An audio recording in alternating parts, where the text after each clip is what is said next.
so bad on this bike that every time I hammer it, international gas prices change. Now I'm doing 70. I'm tacking out at 2,800 RPMs, 87 horsepower, 105 foot-pounds of torque.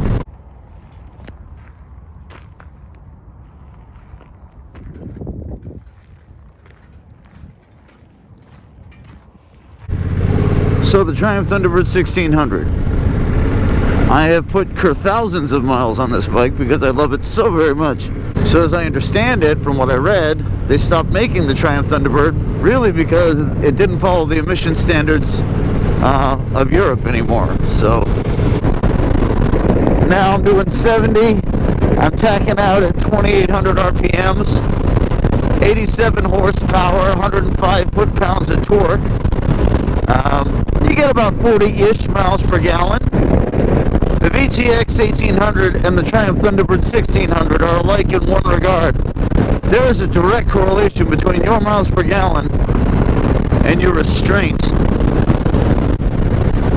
So, the difference between, in my opinion, the Thunderbird 1600 and the VTX 1800, the Thunderbird to me, very precise.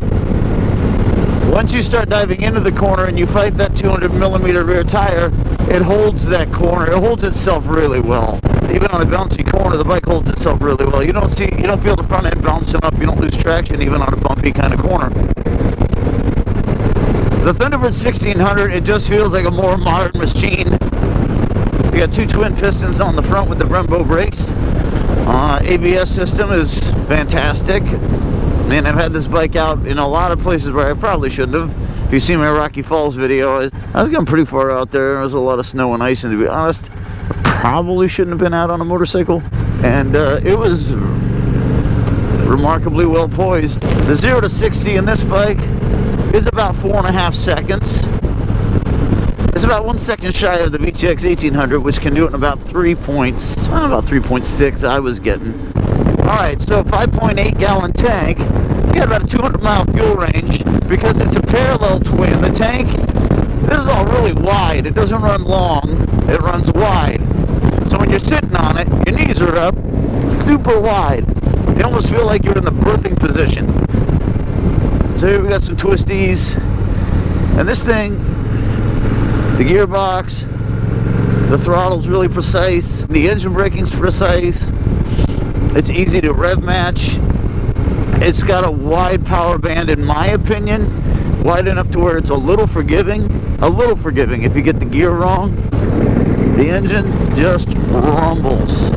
And this bike is a Thunderbird. I mean, it's got a low dignified kind of rumble to it. Naturally fuel injected, dual overhead cam, 4 valves per cylinder. It's just effortless. It pulls like a freight train. Even in 6th gear, when you pound it, it's like, hello. It's been great. I've had it out in absolute terrible cold weather. It's cold today. I don't even know what this says. I'll try to get a close-up on that. It says 20 degrees. The ponds are all iced over, but there's no ice on the road, so why not? I mean, it's short. It feels like it cuts off real close to you. It doesn't go on and on like my Vulcan 1600. That tank goes on for the rest of my life. Anyway, if you see one of these, you might want to pick it up. Every year Triumph says, oh yeah, we're going to remake the Thunderbird, and they don't.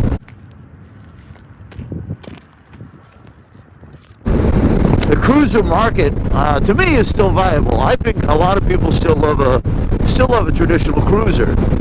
Now, whether that cruiser has to be a V-twin, that's a different question entirely. I know Americans love their V-twins. This is a parallel twin. That certainly, that changes things a lot in people's minds. I think when you hammer it, it's got this low rumble that effortlessly thrusts you forward into the ether, but it conducts itself so precisely. It just so effortlessly speeds you up and throws your back against the seat that you end up falling in love with this thing. It's so effortless. It's like James Bond. He doesn't break a sweat and he just killed 100 people. It doesn't make a big to-do about it. It's You know, it sort of gets you there real fast when you hammer it, and you're going to hear like a thunder under you, but it's not going to be a loud thunder, and this thing comes off like a very poised British machine. Under duress, it doesn't really feel any duress. And to give this thing Metzler tires to me was brilliant. Metzler tires are sticky tires. Austin, behave. The VTX 1800.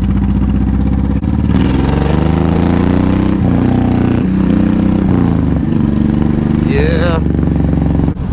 You know, with the Cobra pipes, this soundtrack makes Megadeth sound like nursery music.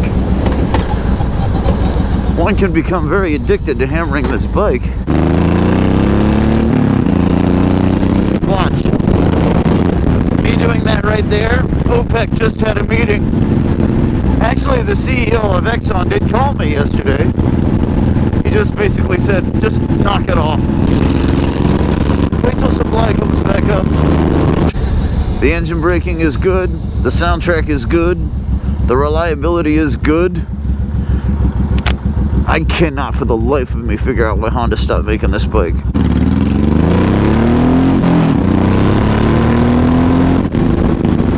This bike is nothing but raw, brutal power. It's a VTX 1800. It gets the gas mileage of a 1977 Eldorado, but I'm in love. It's got 3 pistons in the front, 2 pistons in the back, and they are linked. But I will say the Thunderbird has more stopping power. This bike's more of a bruiser.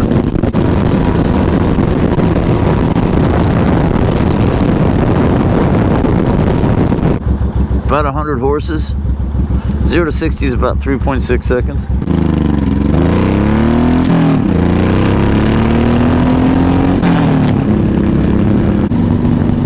This thing has G-forces that would make Gus Grissom envious, and yet they just stopped making it.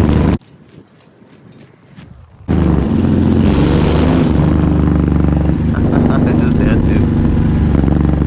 With your 4.5 something gallon tank, at about 27 miles per gallon, really, to be completely honest, the way I ride it. And about 100 miles, you should be looking for a gas station. In a straight line, well, that's your no-brainer. Cornering's actually okay too. It is top heavy. Not gonna lie to you, it's a bit top heavy. Those are heavy jugs, and they sit high up like that. You know, with gas on top, it's a little heavy in the corners. But you know what? Who cares? VTX 1800 is better in a straight line, but the Thunderbird 1600 here, very precise gearbox, way better brakes. Both of these bikes can absolutely knock the crap out of you. Both of them are going to do it, and you're going to have a smile on your face the whole time. The question is, would you rather have it done by Ronda Rousey